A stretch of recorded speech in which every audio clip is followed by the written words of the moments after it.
할렐루야, 풍요로운 교회를 찾아와 주신 모든 분들을 주님의 이름으로 환영하고 축복합니다. 저는 오늘 여러분들과 함께 그런즉 깨어 있으라 라는 말씀의 제목으로 함께 은혜의 말씀을 나누고자 합니다. 유대인의 결혼 풍습에는 몇 가지의 절차가 있는데요. 보통 신랑은 친구들과 함께 신부를 데리러 신부의 집에 갑니다.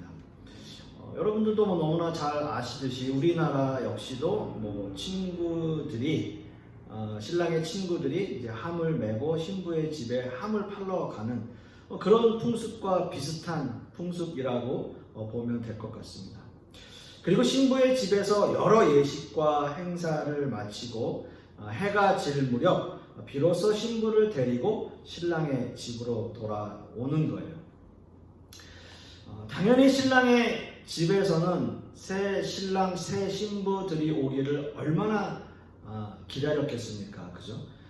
그렇기에 상당한 거리까지 마중을 나가 있겠죠. 그렇게 신랑의 집에서도 성대하게 잔치가 치러지면 공식적인 두 사람의 결혼은 성립하게 되는 겁니다. 어떻게 보면 우리나라보다는 그때 당시에 이스라엘 민족들의 결혼 풍습이 훨씬 더 성대하게 치러지는 그런 모습을 볼 수 있습니다. 그렇다면 오늘 본문에 나오는 처녀들, 그 처녀들은 누구일까요? 이 사람들은 신부가 아니라 결혼잔치에 초대된 신부의 들러리들을 가리킵니다. 그러니까 어떻게 보면 이제 친구들 중에서 그런 들러리를 쓰는 사람들이 있죠. 이 사람들은요, 등을 들고 나가서 신랑이 신부를 데리고 오는 것을 기다렸다가 신랑의 혼인잔치로 인도해주는 그런 역할을 하는 겁니다.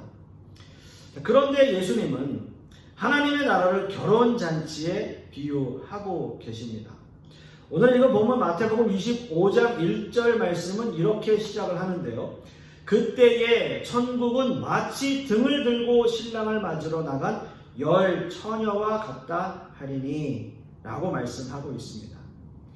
즉 하나님의 나라는 새 신랑과 새 신부를 기다리는 열 처녀들에게 일어난 그 어떤 사건과 비슷하다라는 겁니다. 그런 예를 들어 주신 거예요. 여기서 처녀들은 신부의 들러리들로 신랑이 신부를 데리고 오면 노래와 춤으로 혼인잔치에 흥을 돋우며 맞이하는 사람들을 이야기하는 거예요. 신앙적인 차원에서 본다면 여기서 처녀들은 교회를 가리키고 있습니다. 자, 이어서 마태복음 25장 5절 말씀을 보시면 이 처녀들에게 무슨 일이 일어났는지 말씀하고 있어요. 어떤 사건이 일어났어요. 신랑이 더디오므로 다 졸며 잘세 라고 말씀합니다. 그렇습니다, 여러분. 한번 생각해 보세요. 잔치를 준비하고 있는데 여러분, 잔치를 준비하는 사람들이 가장 힘든 일이 뭔지 아세요? 음식을 다 차려놨는데 기다리게 되는 거예요. 주인공이 나타나지 않아서 기다리는 거, 그게 가장 힘든 일 아니겠습니까? 여러분 생각해 보세요. 일단 잘 차려놓고 너무나 정성스럽게 차려놓은 음식들이 식어요. 음식이 식으면 어떻게 됩니까? 본래 가지고 있던 맛이 없어집니다. 사라져요. 정말 아주 맛있을 그때 딱 따뜻할 때 먹어야 되는데 그렇지 못하다는 거예요. 또 멀리서 사람들이 축하해 주러 왔는데 기다리다 보면 지루해져요. 아니 도대체 이 신랑 언제 오는 거야? 이 신부 언제 오는 거야? 자꾸 기다리다 보면 지루해지고 지치는 거예요. 여러분 그렇잖아요? 어릴 때 부모님들이 항상 밥을 차리실 때 한번 잘 기억해 보세요. 밥을 차리실 때 누구누구야 와서 밥 먹어 라고 이야기 하잖아요. 그럼 우리는 그때 어린 마음에 어떤 기대를 갖고 가냐 하면 밥하고 국이 다 떠져 있는 상태를 생각하고 가는 거예요. 근데 막상 딱 가서 식탁에 보면은 밥하고 국이 떠져 있지 않아요. 그냥 반찬만 조금 있는 거예요. 그래서 왜 불렀냐고, 아직 차려놓지도 않았지 않냐고 라고 말씀드리면 그제서야 밥하고 국을 뜨는 거죠. 여러분 부모님의 마음은 어떤 겁니까? 와서 자리에 앉았을 때 가장 따뜻할 때 밥하고 국을 주는 거죠. 자녀에게 가장 맛있을 때 차려주는 거죠. 자녀의 마음, 저희의 마음은 뭐냐면 미리 좀 차려놓지, 와서 밥 먹으라고 얘기를 했는데 왜 차려놓지도 않고 불렀어요? 라고 불평불만 하잖아요. 물론 잔치를 차리는 사람 입장에서는 가장 음식이 맛있을 때, 가장 따뜻할 때 주고 싶은 게 그 잔치를 준비하는 사람들의 당연한 마음이었을 겁니다. 여러분, 오늘 본문을 보시면 그 중에서도 처녀들이 가장 힘든 상황 아니었을까요? 다른 하객들이야 주인공이 안 오면 그냥 가면 그만이에요. 가면 그만이에요. 그런데 처녀들은 그래도 들러리로 맡은 역할들이 있어요. 가지도 못합니다. 정말 힘들지 않겠어요? 본문에서도 신랑이 더디 온다고 또 늦어진다 라고 말하고 있습니다. 결국 처녀들은 졸기 시작해요. 그런데 갑자기 신랑 일행이 마을 입구에 도착했다는 소식이 들리는 겁니다. 그리고 졸고 있던 처녀들은 마을 입구로 나가서 새 신랑과 새 신부를 맞아 잔치로 인도해야 하는데 그곳에서 문제가 발생하게 되는 거죠. 뭐냐 하면 기름을 준비하지 못한 미련한 5 처녀들은 신랑 일행을 인도할 불을 밝힐 수가 없었던 겁니다. 급기야는 기름을 준비한 친구들에게 기름을 좀 나눠달라 라고 이야기를 하지만 그들에게 거절당해요.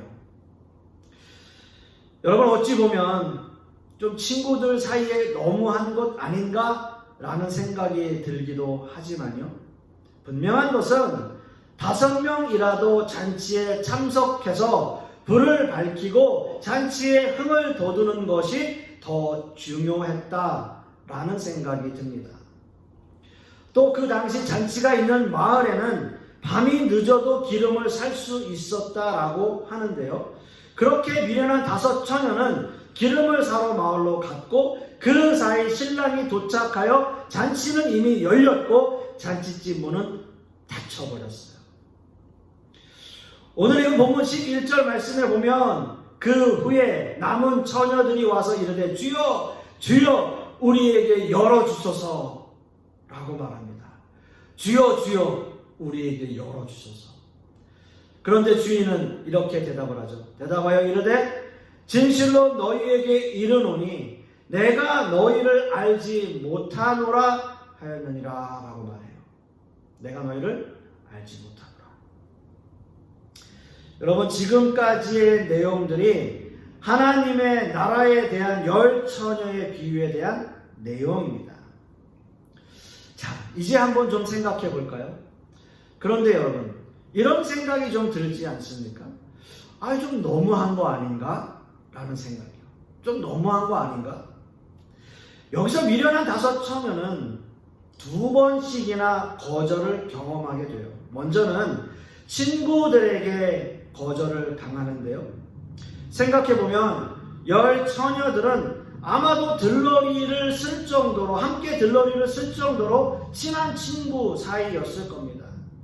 신부의 들러리로 모여서 함께 노래하며 또 춤도 맞춰보고 어떤 이벤트를 준비하면서 몇 날 며칠을 함께 동고동락했고 함께 연습했고 함께 했을 거예요. 그런 사이였어요. 이렇게 친구의 결혼식을 빛내기 위해서 함께 했는데 자신들이 한 일에 대해서 거절을 당한 5 처녀들이 좀 어떤 의미에서는 불쌍해 보이기도 합니다.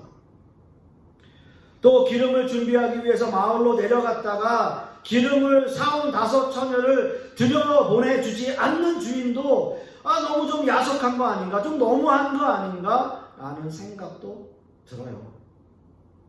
지금 신부의 들러리들은 어찌 보면 이 결혼식의 중요한 부분을 담당하고 있는 사람들이에요. 뭔가 흥을 돋구고 함께 그 축제를 위해서, 그 결혼식을 위해서, 피로연을 위해서 함께 준비했던 그 모든 시간들이 그저 숲으로 돌아가는 그런 상황이었는데, 그렇게 중요한 부분을 담당하고 있는 사람들인데, 그런데 어차피 생각해 보시면 그들이 그렇게 된 것도 신랑이 너무 늦게 왔잖아요. 신랑이 늦었잖아요. 애초에. 조금만 더 기다려서 10명이 함께 춤추고 노래한 것이 결혼식을 위해서도 더 좋은 것 아닌가? 그런 생각해보게 돼요. 여러분 생각해보세요. 10명이서 함께 이렇게 막 조를 맞춰서 여러 가지 준비를 했는데 5명이 빠져버리면 나머지 그 안에 있는 5명은 또 어떻게 대처했을까요? 그런데 그렇게 하지 않았어요. 5명 들여보내지 않았어요. 심지어 그 주인은 내가 너희를 알지 못한다 라고까지 이야기해요. 그렇다면 여러분 생각해 보십시오. 이 메시지가, 주님께서 제자들에게 하시는 이 메시지가, 이 비유의 말씀이 과연 우리에게 주는 교훈의 메시지는 무엇일까요? 오늘 본문에서 가장 중요한 근본 원인은 신랑이 늦게 도착했다는 거예요. 신랑이 늦게 도착했다. 신랑은 여기서 당연히 예수님을 이야기합니다. 예수님을 비유해요. 예수님의 재림이 늦어졌다라는 거예요. 예수님의 재림이 늦어졌다.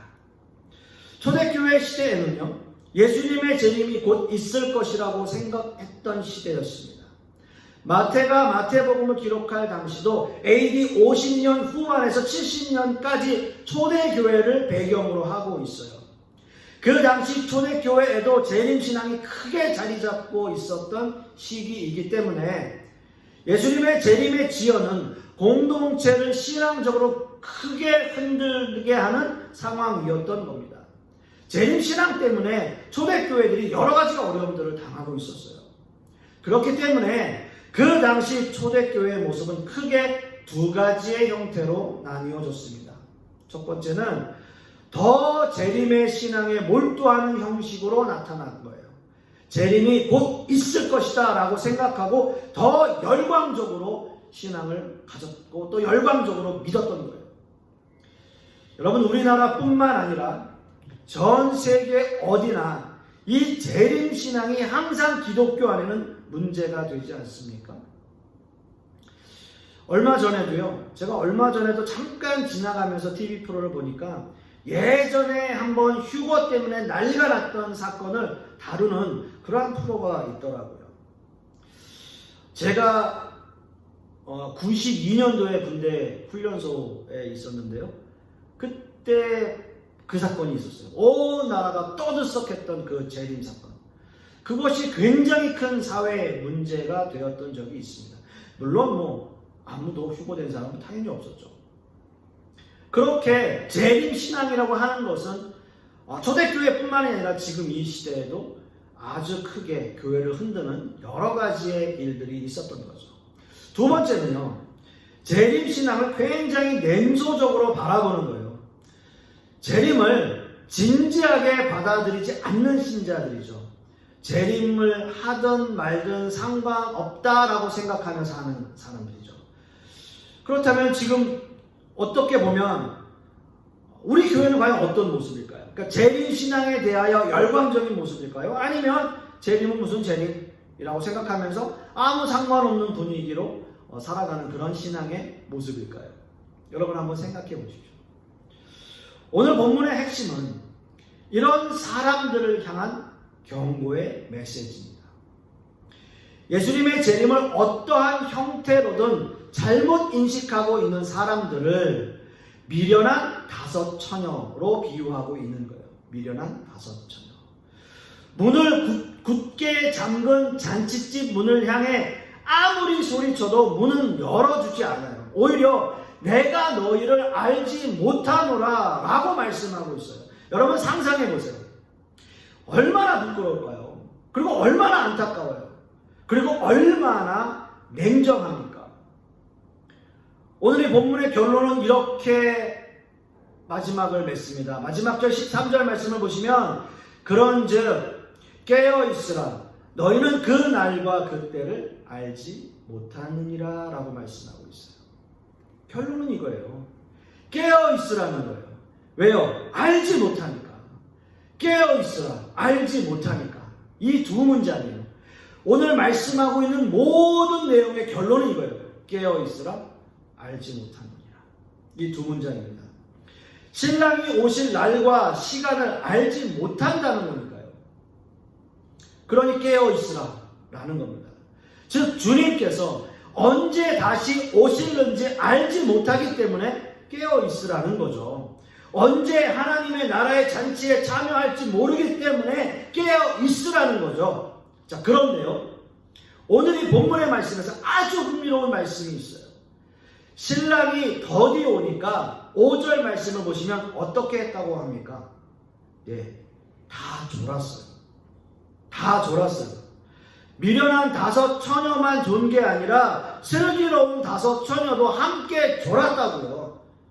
슬기로운 처녀들이 기름은 준비했는지 모르겠지만 그들 역시도 피곤해서 졸았어요. 왜요? 예수님이 언제 오는지 모르니까. 신랑이 더디 오고 있으니까. 언제 신랑이 도착할지 모르니까 그들 역시도 피곤했어요. 그래서 다 졸았다고요. 10 처녀가 다 같이 졸았다고요. 졸음은 피할 수 없었나 봐요. 네, 피할 수 없죠. 그렇다면 이 본문에서 깨어 있으라는 의미는 졸았다, 안 졸았다, 졸았다, 졸지 않았다 라는 것이 중요한 게 아니라 기름을 미리 준비했느냐 안 했느냐, 그것이 더 중요한 것 아니겠습니까? 이렇게 예를 들 수가 있을 겁니다. 신앙생활을 하다 보면 여러 가지 어려움들이 있어요. 시험이 찾아와요. 그런데 열심히 신앙생활을 하고 꾸준히 하나님과 교제하며 하나님을 가까이 하는 사람은 어떤 시험이 와도 이겨낼 준비가 되어 있는 거예요. 열심히 신앙생활을 하는 사람이라고 해도 시험이나 어려움이 안 오는 게 아니에요. 열심히 신앙생활을 하는 사람일수록 더 어려움이 오고 더 시험이 와요. 중요한 것은 이런 것을 대비했느냐, 준비했느냐, 준비하지 못했느냐라는 거예요. 슬기로운 5 처녀는 신랑이 언제 올지 몰랐어요. 그들 역시도 몰랐어요. 그런데 기름은 준비했어요. 왜요? 혹시 모르니까. 혹시 모르니까. 이것이 재림을 기다리는 신자의 자세예요. 언제인지 모른다는 겁니다. 그래서 준비해야 합니다. 그래서 오늘 본문의 또 다른 핵심은 바로 그 날과 그 때를 알지 못하느니라 라는 말씀에 있습니다. 여기서 그날, 그때, 바로 예수님의 재림의 때를 이야기합니다. 여러분 한번 생각해 보십시오. 일반적으로 그 때를 모르면 모든 면에서 느슨해져요. 자, 우리에게 시험 볼 날짜가 있어요. 근데 그 시험 볼 날짜, 시험은 보는데 그 날짜가 언제인지 몰라요. 좀 멀리 있는 것처럼 느껴져요. 그러면 우리 자세도 느슨해지는 겁니다. 오늘 이거 본문 25장 전에 24장은 마지막 때의 징조를 예수님의 제자들에게 말씀해 주시는 장면인데요. 마태복음 24장 42절 말씀에 이렇게 말씀합니다. 그러므로 깨어 있으라. 어느 날에 너희 주가 임하는지 너희가 알지 못하느니라 라고 말씀하고 있어요. 그리고 오늘 이거 본문 마지막 절도 같죠. 그런즉 깨어 있으라. 너희는 그 날과 그 때를 알지 못하느니라 라고 말씀합니다. 따라서 그 때를 알 수 없다는 말씀은 깨어있는 사람들 뿐만 아니라 깨어있지 못한 사람들 모두에게 적용되는 말씀이에요. 즉 깨어있는 사람들에게는 이 말씀이 은혜이며 무한한 위로의 말씀이지만 깨어있지 못한 사람들에게는 경고이고 심판이라는 사실이죠. 어찌 보면 그 때를 알지 못하기 때문에 우리의 신앙이 느슨해지는 것, 그런 것보다도 더 절박해야 한다는 거예요. 우리의 신앙이 더 절박해져야 된다는 거예요. 그런데 여러분 실제로 그런가요? 우리의 모습은 어떤가요? 그 때를 알지 못하기 때문에 우리의 신앙은 더 느슨해지고 더 게을러져요. 그런 신앙생활의 모습이진 않습니까? 사랑하는 성도 여러분, 우리는 눈에 보이는 것에 열광해요. 손으로 만져지는 것에 확신을 가져요. 하지만 신앙은 그렇지 않아요. 보지 못하고 알지 못하는 부분들이 많아요. 의심하는 도마를 향해서 예수님이 하신 말씀도 그 말씀이에요. 예수께서 이르시되 너는 나를 본고로 믿느냐? 보지 못하고 믿는 자들은 복되도다 라고 말씀하셨어요. 보지 못하고 알지 못한다고 하는 것 때문에 우리는 나태해지는 것이 아니라 더 영적인 긴장감을 가지고 이 세상을 살아야 하는 겁니다. 오늘 열처녀의 비유는 그것을 교훈합니다. 초대교회 당시 예수님의 재림을 기다리는 수없이 많은 신자들에게 경고하고 있는 거예요. 열처녀들에게 졸음은 찾아왔어요. 너무 힘들어요. 기다리기 너무 지쳤어요. 다 같이 졸고 있는 거예요. 이 세상이 힘들고 어려운 삶이라는 것을 그들은 인정하는 거예요. 우리 역시도 인정해요. 그래서 힘들어요. 어려워요. 그래서 보이는 것에 집착해요. 만져지는 것에 확신을 가져요. 그런데 여러분, 바라던 일이 일어나지 않으면, 우리가 확신하고 바라던 일이 일어나지 않으면 우리는 그 이후에 낙심하고 절망하고 또 나태해지고 무뎌지는 거예요. 그런데 분명히 오시죠. 오시는 건 확실합니다. 다만 언제인지 모르는 거예요. 그런데 분명히 오십니다. 그래서 누구나 다 졸리죠. 누구나 다 졸리죠. 열처녀처럼 다 졸죠. 그래서 나태해지고 포기하고 낙심하는 것이 아니라 영적으로 깨어있으라는 겁니다. 깨어있으라는 겁니다. 준비하라는 거예요. 기름을 준비하는 거예요. 졸음이 오고 힘들고 어려운 일이 있지만 준비하고 있으면 되는 겁니다.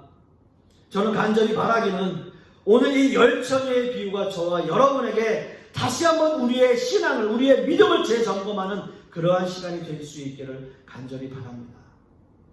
뭔가 나태해지고 내가 뭘 믿고 있는지, 또 내가 신앙생활하는 모습이 이래도 되는 건지 나 잘 모르겠다.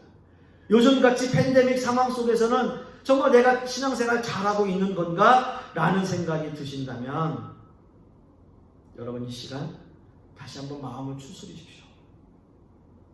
다시 한번 여러분 긴장감을 가지고, 영적 긴장감을 가지고 이 세상을 다시 한번 준비하며 사십시오. 기름을 준비하셔야 돼요. 반드시 우리는 기름을 준비해야 합니다. 그래서 다시 오실 예수 그리스도를 기다리며 늘 준비하는 신앙인의 모습으로 사시는 저와 여러분 되실 수 있기를 간절히 소망하겠습니다. 기도하겠습니다.